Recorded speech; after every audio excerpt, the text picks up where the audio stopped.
नमस्ते दोस्तों, मैं जयराम रक्षित फिर से आप लोग के बीच एक नए वीडियो के साथ। आज का वीडियो बहुत ही इम्पोर्टेंट होने वाला है क्योंकि मैं आज बताऊंगा कि आपको बैलेंस शीट के साथ कैसे आईटीआर फाइलिंग करना है। साथ ही आपको पैसेंजर मोटर व्हीकल का इनकम कैसे लेना है और टीसीएस रिफंड क्लेम कैसे करना है, सारा चीज़ मैं आपको लाइव प्रोसेस में दिखाऊँगा। तो वीडियो में लास्ट तक बने रहिए और पूरा वीडियो देखिए, तभी आपको समझ में आएगा। तो चलिए वीडियो को स्टार्ट करते हैं। यदि आपको प्रीवियस ईयर का इनकम टैक्स फाइलिंग करना है, उसका वीडियो आपको देखना है, तो आपको डिस्क्रिप्शन बॉक्स में उसका लिंक मिल जाएगा, वहां जाके आप देख सकते हैं और प्रीवियस ईयर का रिटर्न फाइलिंग कर सकते हैं। चलिए मैं आपको दिखा देता हूं। सबसे पहले मैं आपको बैलेंस शीट दिखा देता हूं। बैलेंस शीट और इनकम एक्सपेंडिचर मैं यहाँ पर पहले ही बना चुका हूं। यदि आपको ये बनाना है तो आपको कमेंट सेक्शन में कमेंट कीजिएगा, तो मैं आपको लिंक प्रोवाइड कर दूंगा, वहाँ जाके आप आसानी से बना सकते हैं। तो मैं यहाँ पर बैलेंस शीट, इनकम एक्सपेंडिचर और 26AS को ओपन कर लिया हूँ। आप यहाँ पर देख सकते हैं कि मेरा जो इनकम है, बिजनेस इनकम, जो मेरा टायर का दुकान है, तो टायर दुकान से जो मेरा इनकम आया है वो मैं ले लिया हूँ यहाँ पर। और यहाँ पर जो मेरा मोटर व्हीकल स्कॉर्पियो का जो मेरा इनकम आया है, भाड़ा का इनकम, वो भी मैं यहाँ पर शो कर दिया हूँ। तो आपको इसी तरह आपको इनकम एक्सपेंडिचर बनाना है और जितना तरह का आपका इनकम है सब चीज़ इसी में आएगा। उसके बाद सबसे पहले आपको क्रोम ब्राउज़र पर आ जाना होगा। यहाँ पर आपको इनकम टैक्स पोर्टल पर आ जाना होगा। इसका लिंक मैं आपको डिस्क्रिप्शन बॉक्स में दे दूँगा। इसमें सिंपली आपको लॉगिन पर प्रेस कर देना होगा और यूज़र आईडी पासवर्ड के साथ आपको लॉगिन कर लेना होगा। यदि आपको रजिस्टर्ड का वीडियो देखना है कि इनकम टैक्स में कैसे रजिस्टर्ड किया जाता है, उसका भी वीडियो आपको डिस्क्रिप्शन बॉक्स में मिल जाएगा, तो वहाँ जाके आप देख लीजिए और इनकम टैक्स पर रजिस्टर्ड कर लीजिए। तो यहाँ पर सिंपली आपको यूज़र आईडी और पासवर्ड दे के लॉगिन कर लेना होगा। चलिए मैं फटाफट लॉगिन कर लेता हूँ। तो मैं यहाँ पर इनकम टैक्स पोर्टल पर लॉगिन कर लिया हूँ। तो आपको सबसे पहले दिखा देता हूँ कि मेरा जो टीसीएस कटा है वो कहाँ से आया है। तो मैं आपको दिखा देता हूँ कि टीसीएस कैसे आपका शो करेगा 26AS में। चलिए मैं आपको फटाफट दिखा देता हूँ। तो यहाँ पर आप देख सकते हैं मेरा 26AS में, यहाँ पर देखिए मैं जो व्हीकल, मोटर व्हीकल ख़रीदा हूँ उसमें मेरा टीसीएस कटा है। तो इसी टीसीएस को मैं रिफ़ंड क्लेम करूँगा। सबसे पहले आपको फाइल नाउ पर क्लिक कर देना होगा। उसके बाद आपके सामने इस तरह इंटरफेस ओपन होगा। यहाँ पर आपको असेसमेंट या चूज़ कर लेना होगा और सिंपली ऑनलाइन पर क्लिक करके कंटिन्यू पर क्लिक कर देना होगा। नीचे आपको आ जाना होगा, स्टार्ट न्यू फाइलिंग पर क्लिक कर देना होगा। उसके बाद आपके सामने कुछ इस तरह इंटरफेस ओपन हो जाएगा। यहाँ पर आपको सिंपली इंडिविजुअल सेलेक्ट कर लेना होगा और कंटिन्यू पर क्लिक कर देना होगा। उसके बाद आपके सामने यहाँ पर आएगा कि आपको कौन सा आईटीआर भरना है। तो आपके हिसाब से जो भी रिक्वायरमेंट रहेगा आप चूज़ कर लीजिएगा। मेरा रिक्वायरमेंट है ITR 4, तो मैं ITR 4 सेलेक्ट कर लिया हूँ। सिंपली प्रोसीड विद ITR 4 पर क्लिक कर दिए हैं। उसके बाद आपके सामने उस तरह इंटरफेस ओपन होगा। यहाँ पर आपको सिंपली लेट्स गेट स्टार्टेड पर क्लिक कर देना होगा। चलिए मैं लेट्स गेट स्टार्टेड पर क्लिक कर दिया हूँ। सिंपली आपको यहाँ पर आपको पास कुछ क्वेश्चन आएगा, तो सिंपली इस क्वेश्चन पर अदर चूज़ कर लीजिएगा और कंटिन्यू पर क्लिक कर दीजिएगा। उसके बाद आपके सामने कुछ इस तरह इंटरफेस ओपन हो जाएगा। आपका ITR 4 का फॉर्म पूरा ओपन हो जाएगा। यहाँ पर आपका स्टेप बाय स्टेप एक एक करके आपको सारा चीज़ फिलअप करना होगा। सबसे पहले पर्सनल इन्फॉर्मेशन को फिलअप कर लेता हूँ। पर्सनल इन्फॉर्मेशन में आपको कॉन्टैक्ट डिटेल और भी बहुत सारा चीज़ है, तो कॉन्टैक्ट डिटेल को आप फिलअप कर लीजिएगा। कॉन्टैक्ट डिटेल फिलअप करने के बाद आपको सिंपली नेचर ऑफ एम्प्लॉयमेंट में आ जाएगा। आपका जो भी सूटेबल रहेगा यहाँ पर आप ले लीजिएगा। और उसके बाद आपको फाइलिंग सेक्शन में आपको 139(4) में रखना है, क्योंकि डिले का जो सेक्शन है वो ऑटोमेटिक ले लेगा। सिंपली यहाँ पर नो करना है और आपको बैंक डिटेल यहाँ पर चेकआउट कर लेना होगा। यदि आपको कुछ भी बैंक डिटेल ऐड करना है तो ऐड अनदर करके कर सकते हैं, नहीं तो आपको सिंपली कंटिन्यू पर क्लिक कर देना होगा। उसके बाद आपको नेक्स्ट टेबल पर आ जाना होगा, ग्रॉस टोटल इनकम पर, और इनकम का जो भी डिटेल है यहाँ पर आपको फिलअप करना होगा, सारा चीज़ जितना भी आपका इनकम है। तो चलिए मैं फटाफट आपको दिखा देता हूँ कि कहाँ कहाँ आप फिलअप कीजिएगा। मोटर व्हीकल का इनकम आपको कहाँ फिलअप करना है, इसके लिए बहुत सारा क्वेश्चन आ रहा था कमेंट सेक्शन में, तो मैं आपको दिखा देता हूँ। तो ग्रॉस टोटल इनकम पर क्लिक करने के बाद आपके सामने कुछ क्वेश्चन आएगा, तो यहाँ पर सिंपल स्किप कर देना होगा। उसके बाद आपके सामने कुछ इस तरह इंटरफेस ओपन हो जाएगा। यहाँ पर आपका यदि इनकम फ्रॉम हाउस प्रॉपर्टी का इनकम है तो सिंपल ऐड करके आपका हाउस प्रॉपर्टी का इनकम डाल सकते हैं, नहीं है तो छोड़ दीजिएगा। Income from business and profession में आपको डालना होगा, तो सिंपल ऐड डिटेल पर क्लिक कर देना होगा। यहाँ पर आपको बिजनेस नेम, बिजनेस का कोड और डिस्क्रिप्शन में आपको डालना है कि कौन चीज़ का बिजनेस करते हैं। तो यहाँ पर मेरा पहले का जो बिजनेस करता हूँ मैं, तो यहाँ पर मेरा पहले से ही ऐड है, क्योंकि मैं पहले प्रीवियस ईयर में फाइलिंग किया था। उसके बाद आपके सामने आपको यहाँ पर दिखा देता हूँ कि मेरा एक बिजनेस इनकम है और मेरा एक है मोटर व्हीकल का इनकम, तो दोनों को ऐड करना होगा। तो चलिए, बिजनेस इनकम तो मेरा पहले से ही ऐड है, तो मैं मोटर व्हीकल का बिजनेस को ऐड कर लेता हूँ। सिंपली ऐड अनदर पर क्लिक करना होगा और यहाँ पर आपको नेम ऑफ बिजनेस डाल देना होगा। उसके बाद आपको बिजनेस कोड डाल देना होगा और को डिस्क्रिप्शन बॉक्स में लिख देना होगा कि कौन चीज़ का इनकम है। तो चलिए, मैं नेम ऑफ बिजनेस पर डाल दिया हूँ। सिंपली आपको बिजनेस कोड सेलेक्ट कर लेना होगा। चलिए, मैं फटाफट बिजनेस कोड को सेलेक्ट कर लेता हूँ। तो मैं यहाँ पर बिजनेस कोड सेलेक्ट कर लिया हूँ। सिंपली डिस्क्रिप्शन में जो भी मेरा काम है वो मैं यहाँ पर फिलअप कर दूँगा। उसके बाद सिंपली आपको ऐड पर क्लिक कर देना होगा, तो यह भी बिजनेस आपको ऐड हो जाएगा।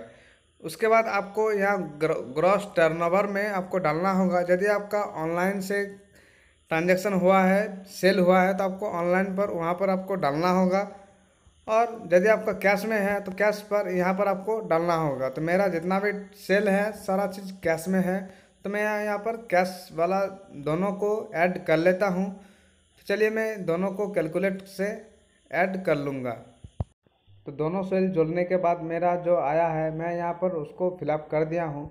सिंपली आपको 8% में आपका जो भी नेट इनकम है यहाँ पर आपको डाल देना होगा। तो मेरा यहाँ पर जो भी नेट इनकम है दोनों मिला के मैं यहाँ पर डाल दूँगा 8% में।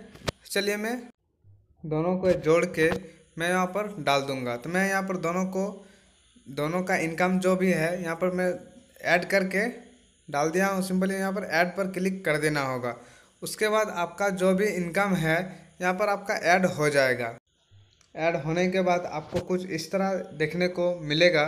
उसके बाद यदि आपका कुछ अदर इनकम है, जैसे कि आपका बैंक का इंटरेस्ट, डिपॉजिट का इंटरेस्ट यहाँ पर यदि आपका है तो यह ऑटोमेटिक ले लेगा।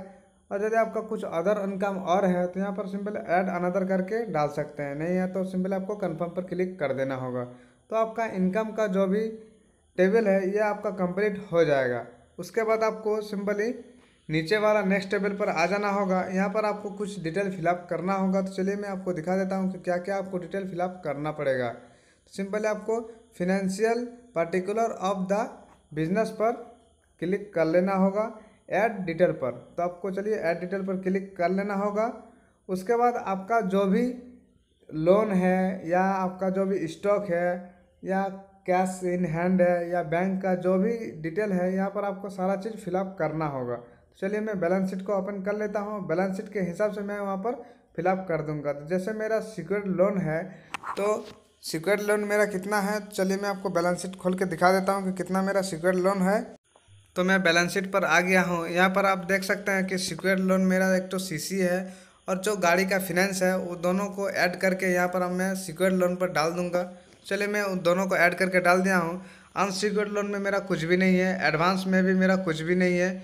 मेरा उसमें है सन्ड्री क्रेडिटर, तो मैं सन्ड्री क्रेडिटर में डाल दूंगा जितना मेरा सन्ड्री क्रेडिटर है। तो मैं यहाँ पर सन्ड्री क्रेडिटर पर डाल देता हूँ। उसके बाद आपको अदर लाइबिलिटीज़ में कुछ भी यदि है तो आप डाल सकते हैं, नहीं है तो आप छोड़ भी सकते हैं। उसके बाद आपको आ जाना होगा एसेट्स वाले टेबल पर। एसेट्स वाले टेबल पर आपको जो भी है आपका, तो यहाँ पर आप देख सकते हैं फिक्स एसेट्स में आपको डालना पड़ेगा जो भी आपका फिक्स एसेट्स है। तो मेरा यहाँ पर जो भी फिक्स एसेट्स है मैं यहाँ पर जोड़ के डाल दूँगा। तो मेरा फिक्स एसेट जो भी है मैं यहाँ पर डाल दूँगा। उसके बाद आपको इन्वेंट्री यानी कि स्टॉक आपके पास कितना बचा हुआ है 31 मार्च 2023 पर। तो मेरा यहाँ पर स्टॉक जो भी है मैं यहाँ पर आप फिलअप कर दूँगा।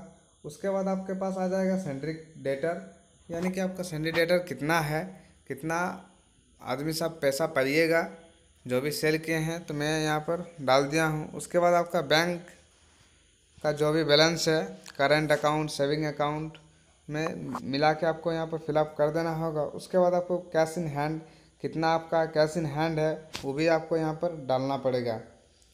उसके बाद आप नीचे आ जाइएगा, यदि आपका कुछ अदर एसिड्स है तो आप यहाँ पर डाल सकते हैं। तो मेरा अदर एसिड्स है तो मैं यहाँ पर उसको फिलअप कर दूँगा। तो चलिए मैं फटाफट उसको फिलअप कर देता हूँ। उसके बाद आपको यहाँ पर देख लेना है टोटल आपका जो है यहाँ एसिड्स और लाइबिलिटीज दोनों इक्वल हो जाएगा। तो चलिए मैं देख लेता हूँ कि एसिड्स और लाइबिलिटीज मेरा इक्वल हुआ है या नहीं हुआ है। तो यहाँ पर देख सकते हैं मेरा दोनों इक्वल हो गया है, यानी कि मेरा बैलेंस शीट का जो फिलअप किया हुआ है यह मेरा सही है। तो यहाँ पर आप देख सकते हैं बैलेंस शीट में भी मिल गया है। तो उसके बाद आपका यदि जीएसटी नंबर है और जीएसटी नंबर से टर्नओवर हुआ तो सिंपल आपको ऐड जीएसटी पर क्लिक कर देना होगा। यहाँ पर आपको जीएसटी नंबर डालना होगा और जीएसटी का जो भी टर्नओवर है वो आपको फिलअप कर देना होगा। तो चलिए मैं आपको फटाफट फिलअप करके दिखा देता हूँ। तो मैं यहाँ पर जीएसटी नंबर डाल दिया हूँ और जीएसटी का जो भी टर्नओवर है मैं यहाँ पर फिलअप कर दिया हूँ। सिंपली आपको ऐड पर क्लिक कर देना होगा। उसके बाद आपको नीचे आ जाना होगा। यदि आपका कुछ एग्जाम्प्ट इनकम है तो यहाँ पर ऐड डिटेल करके आप एग्जाम्प्ट इनकम को भी डिटेल डाल सकते हैं। नहीं है तो सिंपल आपको कंफर्म पर क्लिक कर देना होगा। उसके बाद आपका ये भी टेबल आपका कंफर्म हो जाएगा। उसके बाद आपको नेक्स्ट टेबल पर आ जाना होगा जो कि डिडक्शन का टेबल है। तो यदि आपका कुछ भी डिडक्शन रहता है तो आप उसको ले सकते हैं, जैसे कि 80C 80 TTA में डिडक्शन आप ले सकते हैं। और भी बहुत सारा टेबल है डिडक्शन का। तो चलिए मैं आपको दिखा देता हूँ। टोटल डिडक्शन पर क्लिक कर देना होगा आपको और यहाँ पर आपका कुछ इस तरह इंटरफेस ओपन हो जाएगा। यहाँ पर आपको सिंपली 80C में जो कि मेरा 80C में डिडक्शन है मेरा, तो मैं यहाँ पर 80C को यस कर लूँगा और सिंपल मैं डिडक्शन का देख लेते हैं बैलेंस शीट में कितना है। तो मेरा 1,80,000 रुपया है, तो मैं यहाँ पर 1,80,000 फिलअप कर दूँगा। तो मेरा यहाँ पर 1,80,000 फिलअप करते ही 1.5 लाख का डिडक्शन ऑटोमेटिक ले लेगा। उसके बाद यदि आपका 80D में कुछ डिडक्शन है तो आप यहाँ पर ले सकते हैं यस प्रेस करके और उसके बाद आपको सिंपली कंटिन्यू पर क्लिक कर देना होगा। उसके बाद आपके सामने कुछ इस तरह इंटरफेस ओपन हो जाएगा जो कि मेरा 80 TTA का भी डिडक्शन लेना है हमको, जो मेरा सेविंग इंटरेस्ट आया है। तो मैं यहाँ पर 80 TTA को टिक कर दिया हूँ। सिंपली ऐड पर क्लिक कर देंगे तो यहाँ पर मेरा 80 TTA का जो भी डिडक्शन है वो मेरा ओपन हो जाएगा। तो मैं यहाँ पर 80 TTA का जो भी मेरा आया है इंटरेस्ट वो मैं ऐड कर दिया हूँ।